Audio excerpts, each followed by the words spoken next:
الحمد لله نحمده ونصلي على رسوله الكريم أما بعد فقال الله تبارك وتعالى في كلامه المجيد والفرقان الحميد الذي خلق الموت والحياة ليبلوكم أيكم أحسن عملا صدق الله العظيم.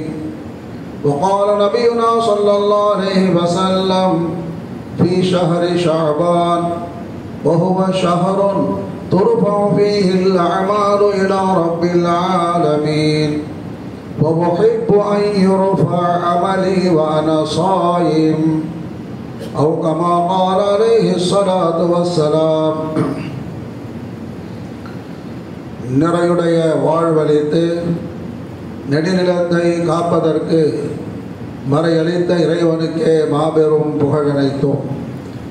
சலாத் என்னும் கருணையும் சலாம் என்னும் ஈடேற்றமும் எம்பெருமானார் அஹ்மது நபி முஹம்மது முஸ்தபா ரசூலே கரீம் ஸல்லல்லாஹு அலைஹி வஸல்லம் அவர்கள் மீதும் அன்னாரின் வழி பின்பற்றி ஒழுகிய உத்தம சத்திய சஹாபா பெருமக்கள் நாதாக்கள் நல்லோர்கள் அனைவர்கள் மீதும் மற்றும் நம் அனைவர்கள் மீதும் இன்றும் என்றும் உண்டாவதாக.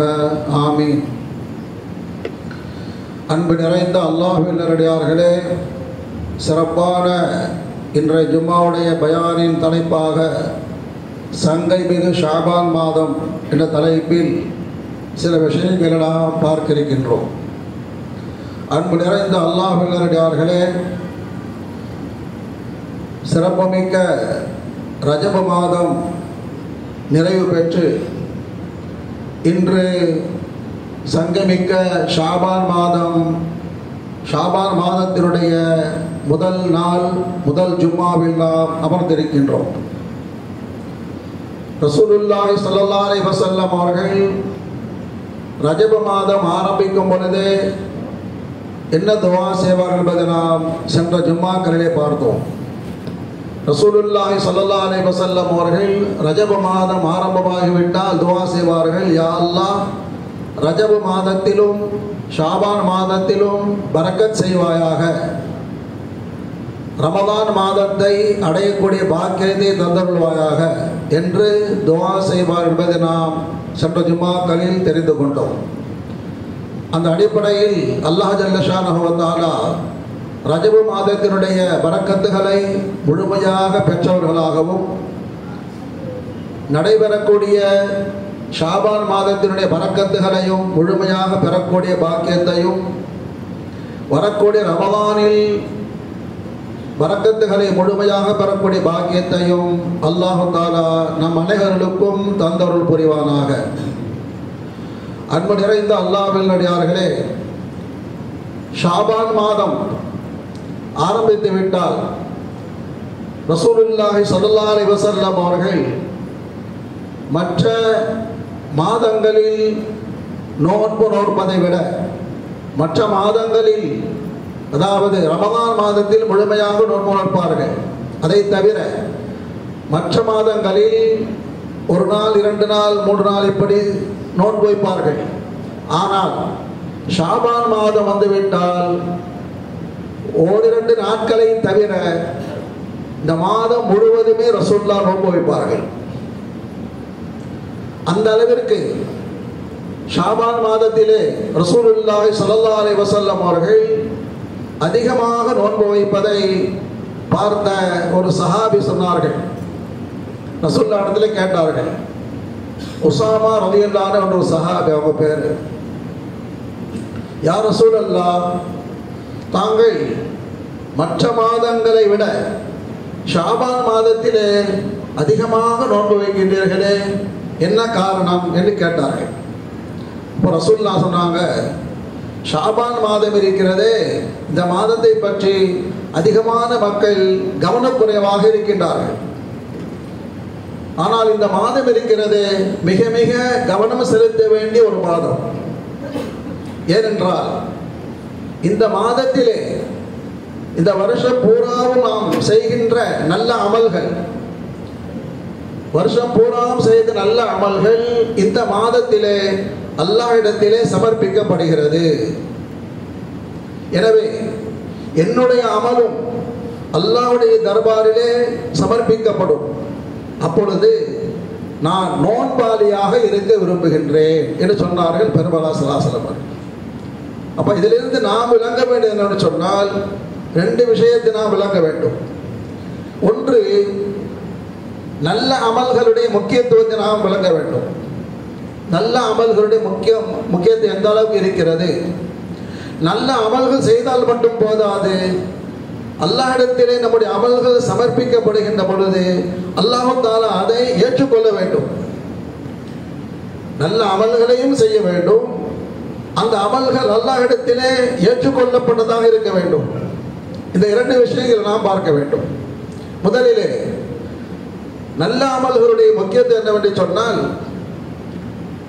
நம்முடைய வாழ்க்கை ஒன்று, நம்முடைய வாழ்க்கையில் லட்சியம் ஒன்று இருக்கிறது, இன்னொன்று தேவை என்று ஒன்று இருக்கிறது.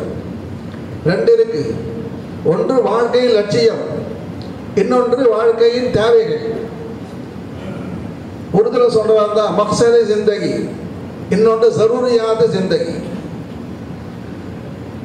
நாம் நம்முடைய அனுபவத்தில் பார்க்கின்ற பொழுது லட்சியம், வாழ்க்கை லட்சியத்திற்கு முக்கியத்துவம் அதிகமாக கொடுக்கறதில்லை.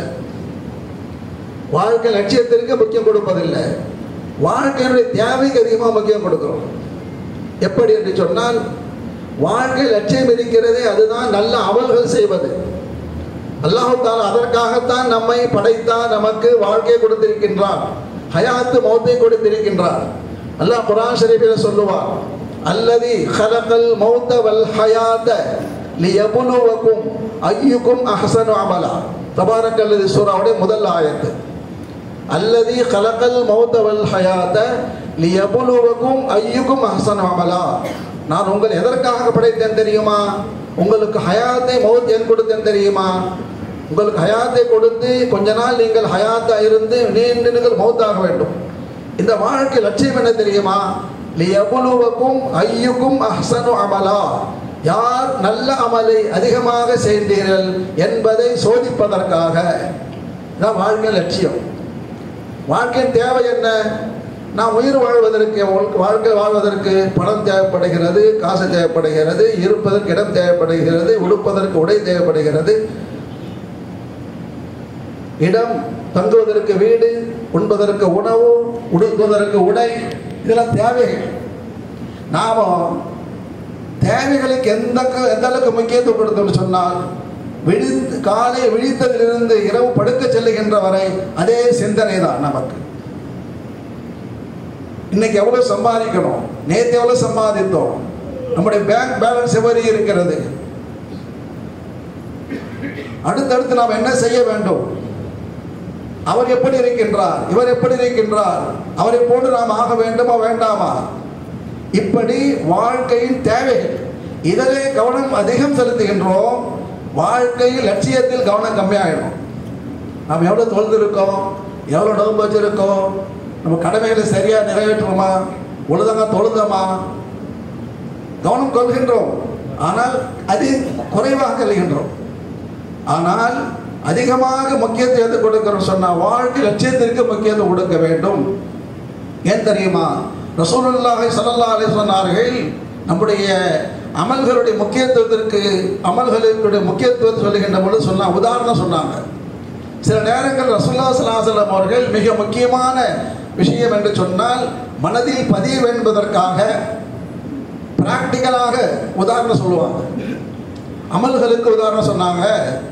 ஒரு சகோதரர் இருக்கின்றார், அவருக்கு ஒரு மனிதர் இருக்கின்றார், அந்த மனிதருக்கு 3 சகோதரர் இருக்கின்றார்கள். அந்த மனிதர் அந்த 3 சகோதரர்களுக்காக தன் வாழ்நாள் பூரா அர்ப்பணிக்கின்றார். சில பேர் பார்த்தா என்னோட தம்பிமாரன் பூரா நல்லா இருக்கணும், அவங்களுக்காக வேண்டியே உழைக்கிறார், குடும்பத்துக்காண்டே உழைக்கிறார், தன்னை பற்றி கவலைப்படுறதில்லை. அது மாதிரி அந்த மனிதர் அந்த 3 சகோதரர்களுக்காக வாழ்நாளெல்லாம் உழைத்து உழைத்து உழைத்து ஓட போய் கடைசியில் அந்த உலகத்தோடு போகிறார். படுத்த படுக்கை ஆகிட்டார். இன்னும் சில தினங்களில் போய்விடுவார். அப்படி இருக்கு. அப்போ ஒரு சகோதரர் கூப்பிட்டுப்பா, நான் இவ்வளோ உழைச்ச உனக்காண்டி இப்போ நீ எனக்கு என்ன செய்வ? அந்த சகோதரர் சொன்னாராம், உழைச்சி கடையிட்டு எவ்வளோத்தான் நீங்கள் செஞ்சாலும் எனக்கும் உங்களுக்கும் உள்ள உறவு இருக்கிறது நீங்கள் ஹயாத்தாக இருக்கின்ற வரைத்தான். நீங்கள் கண்ணை மூடிவிட்டால் நான் வேற இடத்துக்கு போயிடுவேன், உங்களுக்கு எனக்கு சம்மதம் கிடையாது. இந்த சொல்ற பாருங்க, வாடாரெல்லாம் உழைச்சாருக்காண்டி நீங்க ஹயாத்த இருக்கிறதே தான், கண்ணை மூடினா ஒரு சம்மதம் கிடையாது, நான் வேற இடத்த போயிடுவேன், அவர் சொந்தமாயிடுவேன். ரசூலுல்லாஹ் சொன்னாங்க, இவர் தான் நீங்கள் வாழ்க்கையில் பூரா உழைத்த செல்வம். எவ்வளவுதான் சம்பாதிக்கிறார், கோடி கோடி கோடி சம்பாதிக்கிறார், வீடு கட்டுறார், கடை கட்டுறார், வியாபாரம் செய்கிறார், கூட வருமா? அனுபவிக்கிறது அனுபவிச்சு வேண்டியதுதான். எப்போ கண்ணை மூடுறாரோ வேறொருத்தருக்கு சொந்தம் அது.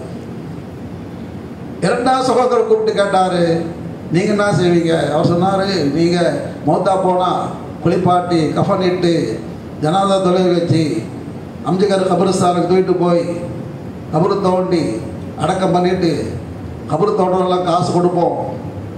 இமாம் சா காசுக்கு அப்புறம் இமாம் சாக்கா மோகன் சாப்பிடலாம், சரி கொடுப்போம். நீங்கள் அதுக்கப்புறம் உங்களை அடக்கிட்டு எங்கள் வீட்டுக்கு வந்துடுவோம், அவ்வளோதான். கபருக்குள்ளே வருவீங்களா? வரமாட்டேன். அப்போ சொன்ன இவர் தான் இன்னுங்களுடைய உறவினர்கள். எவ்வளவு தான் உறவுக்கு உழைத்தாலும் கபூர் வரைக்கும் தான். மூணாவது சகோதரர் சொன்னார், நீங்கள் பயப்படாதீங்க, கடைசி வரைக்கும் நான் கூட இருப்பேன், அவர் தான் நல்ல அமல்கள். அப்போ நாம் வாழ்க்கையின் லட்சியத்திற்கு முக்கியத்துவம் கொடுக்க வேண்டுமா, வாழ்க்கையின் தேவைக்கு முக்கியத்துவம் கொடுக்க வேண்டுமா என்பதை நாம் முடிவு செய்து கொள்ள வேண்டும். எனவே அல்லாஹ் ஜல்ல ஷானு தஆலா குர்ஆன் ஷரீஃபிலே அதிகமாக ஒரு இடத்துல இல்லை, 1ஆவது ஜூஸில் ஆரம்பித்து 30ஆவது ஜூஸ் வரைக்கும் பார்த்தா அடிக்கடி இது சொல்லுவான், அல்லதீன ஆமனு வஅமிலு ஸாலிஹாத் லஹும் ஜன்னாத். யார் ஈமான் கொண்டு நல்லமல் செய்கின்றார்களோ அவர்களுக்கு சொர்க்கம் இருக்கிறது. இதை பார்த்தீங்கன்னா முதல் ஜூஸ் ஆரம்பித்து கடைசி 30ஆவது ஜூஸ் வரைக்கும் பார்த்தா அல்லாஹ் மீது சொல்கிறான். அந்த அளவுக்கு முக்கியத்துவம் வாழ்க்கை லட்சியம் இதான். ஹைர். ரெண்டாவது விஷயம் சொன்னல்லவா, அமல் செய்வது முக்கியமல்ல, அமலும் செய்ய வேண்டும். அந்த அமல்கள் ரொம்ப கஷ்டப்பட்டு உழைத்து அமல் செய்கிறோம், அந்த அமல்கள் அல்லாஹ்விடத்திலே கொண்டு சமர்ப்பிக்கப்படுகின்ற பொழுது அது அல்லாஹ் தஆலா கபூல் செய்வோம். அப்படி செய்யணும். நம்ம அமல் நம்ம இஷ்டத்துக்கு செய்யக்கூடாது. அல்லாஹ் ரசூல் என்ன சொல்லியிருக்கின்றார்களோ அந்த முறைப்படி செய்தால் அதற்கு கூலி உண்டு. இதையும் அல்லாஹ் குர்ஆன் ஷரீஃபில் சொல்லுவார், பலா மன் அஸ்லம வஜ்ஹஹு லில்லாஹ் வ ஹுவ முஹ்சின். ரெண்டு விஷயம் அல்லாஹ் கபூல் செய்யணும்னு சொன்னான். ஒன்று 100% 100க்கு 100 இஹ்லாஸில் இருக்கணும். அல்லாஹ்வை சந்தோஷப்படுத்துவதற்காக, அல்லாஹ் சந்தோஷப்படணும் என்ற நோக்கத்தில் இஹ்லாஸுடன் செய்யணும். இரண்டாவது அல்லாஹ் ரசூல் சொன்ன முறையில் செய்யணும். இஹ்லாஸ் சொன்னாங்க. அல்லாஹ் தஆலா குர்ஆன் ஷரீஃபில் சொல்லுகின்றான், நாளை மறுமையிலே நீங்கள் செய்கின்ற அமலை எண்ணி பார்க்க மாட்டான். எவ்வளோ செஞ்சியா, நீ 100 அமல் செஞ்சியா, 1000 செஞ்சியா, லட்சம் செஞ்சியா, கோடி அமல் செய்தியா, அமல்களுடைய எண்ணிக்கை முக்கியம் அல்ல, அங்கே எடைதான் முக்கியம். அல் காரியா ரசூலுல்லாஹ் சொல்லுவார், ஃபஅம்மா மன் ஸகுலத் மவாஸீனுஹு ஃபஹுவ ஃபீ ஈஷத்திர் ராதியா. அங்கே அமல்கள் எடை போடப்படும். 1 கோடி அமல் செய்தாய், எடையில கம்மியாயிடுச்சு, என்னன்னு சொன்ன இஹ்லாஸ் இல்லை. 1-2 அமல் தான் செய்தாய், எடை போட்டா கனமா இருக்கு, இஹ்லாஸ். அப்ப அங்கே நாளை மறுமையிலே அமல்கள் எடை போடப்படும், எண்ணப்படாது. அப்ப எடை கூட வேண்டும் என்று சொன்னால் அமல்கள் செய்வதோடு அதில் இஹ்லாஸ் இருக்க வேண்டும். இரண்டாவது விஷயம், இஹ்லாஸோடு செய்தால் மட்டும் போதாது, அல்லாஹ் ரசூல் என்ன சொல்லியிருக்கின்றார்களோ, எப்படி செய்ய சொல்கிறார்களோ அதன்படி செய்ய வேண்டும். ஒருத்தர் இஹ்லாஸோடு செய்கிறாரு, அல்லாஹ் ரசூல் சொன்னதுக்கு மாற்றமாக இருக்கு. எந்த அளவுக்கு சொன்னால், குர்ஆன்ல ஒரு ஆயத் வருகிறது, அல்லாஹ் சொல்லுகின்றான், வலா தஜஹர் பிஸலாத்திக வலா துஹாஃபித் பிஹா வப்தகி பைன தாலிக. இந்த ஆயத்து பனி இஸ்ராயலுடைய கடைசியில் வருது, சூர கஹஃபுக்கு கொஞ்சம் முன்னால். அந்த ஆயத்துக்கள் தஃப்சீர் எழுதுகிறாங்க. ஒரு நாள் ரசூலுல்லாஹி ஸல்லல்லாஹு அலைஹி வஸல்லம் அவர்கள் தஹஜ்ஜுத் நேரத்தில் கடந்து போகிறாங்க. அபூபக்கர் ரலியல்லாஹு அன்ஹு தஹஜ்ஜுத் தொழுகிறாங்க. தொழுகையில் ரொம்ப மெதுவாக குர்ஆன் ஓதுறாங்க. இன்னும் கொஞ்சம் கடந்து போகிறாங்க. உமர் ரலியல்லாஹு அன்ஹு தஹஜ்ஜுத்தில் குர்ஆன் ஓதுறாங்க. ஒரே சவுண்டாக ஓதுறாங்க. பக்கத்து வீடு அந்த வீடு கிட்டத்தட்ட ஒரு 4 வீடு கேட்குது. அப்போ இவங்க அபூபக்கர் ரலியல்லாஹு அன்ஹு ஓதுறாங்க ரொம்ப ரொம்ப மெதுவாக, இவங்க ஓதுற ரொம்ப சத்தமாக ஓதுறாங்க. 2 பேரும் கூப்பிட்டாங்க. தொழுது முடிச்ச பிறகு அபூபக்கர் கேட்டாங்க, அபூபக்கர் ரலியல்லாஹு ஏன் அவ்வளோ மெதுவாக ஓதுறீங்க? அவங்க சொன்னாங்க, நான் அல்லாஹ்க்காண்டி ஓதுறேன். அல்லாஹ் கேட்கக்கூடியவன், மெதுவாக ஓதுற அல்லாஹ் கேட்டுக்குவான், அதனால ஓதுறேன். உமர் ரலியல்லாஹு கேட்டாங்க, நீங்கள் ரொம்ப சத்தமாக ஓதுறீங்க, தூங்குறவெல்லாம் முழிச்சு அவங்களும் எழுந்திரிச்சு தஹஜ்ஜுத் தொழணும். சத்தமாக ஓதுனா எந்திரிச்சு அவங்களும் தொழு ஓதணும். அப்போ 2 பேர் இஹ்லாஸ் இருக்கா இல்லையா? இவர் இஹ்லாஸ் அவர் இஹ்லாஸ். ரசூலுல்லாஹ் சொன்னாங்க இதே இல்லை. அல்லாஹ் என்ன சொல்கிறான்? வலா தஜ்ஹர் பி ஸலாத்திக வலா துகாஃபித் பிஹா வப்தகி பைன ஸாலிக சபீலா. ரொம்ப மெதுவாக ஓதாதீங்க, ஓவர கத்திய ஓதாதீங்க, நடுநிலைமையாக ஓதுங்கள் குர்ஆன் ஷரீஃபை. அப்போ அபூபக்கர் ரலியல்லாஹு அன்ஹு நீங்கள் கொஞ்சம் சத்தமாக ஓதுங்க, உமர் ரலியல்லாஹு அன்ஹு நீங்களே கொஞ்சம் சத்தத்தை குறைச்சிங்க.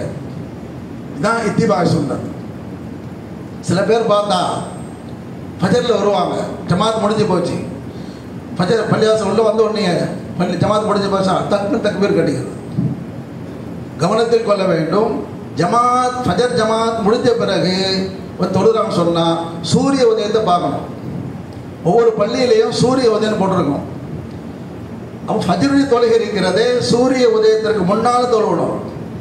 சூரிய உதயமாகிவிட்டால் 20 நிமிஷம் கழிச்சு தான் தொழுவணும். சில பேர் டைம் பார்க்கறதே இல்லை, தக்பீர் கட்டிடுவாங்க, தொழுவாங்க.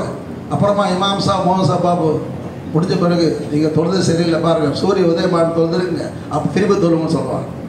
அப்போ இஹ்லாஸோடு தொழுகின்றார், ஆனால் சூரிய உதயமான பிறகு தொழுகின்றார். தொழக்கூடுமா? கூட திருப்பி தொழுவணும். அப்போ இஹ்லாஸ் இருந்தால் மட்டும் போதாது, என்ன செய்யணுங்க? அல்லாஹ் சொன்ன முறையோடு தொழ வேண்டும் தொழுகை. அதே மாதிரி நோன்பு இருக்குல்ல, ஒருத்தர் ரமதான் போகிற நோன்பு வச்சார். நோன்பு வச்சு வச்சு வச்சு நோன்பு ரொம்ப ஆர்வம் வந்துருச்சு அவருக்கு. நோன்பு முடிஞ்சு பெருநாள் தொழுகை, இன்னைக்கு பெருநாள் கூட நான் நோன்பு வைப்பேன், அவ்வளோ ஆசை அவருக்கு நோன்பு மேலே. பெருநாள் நோன்பு வச்சார். நோன்பு கூடுமா? ஹராம்.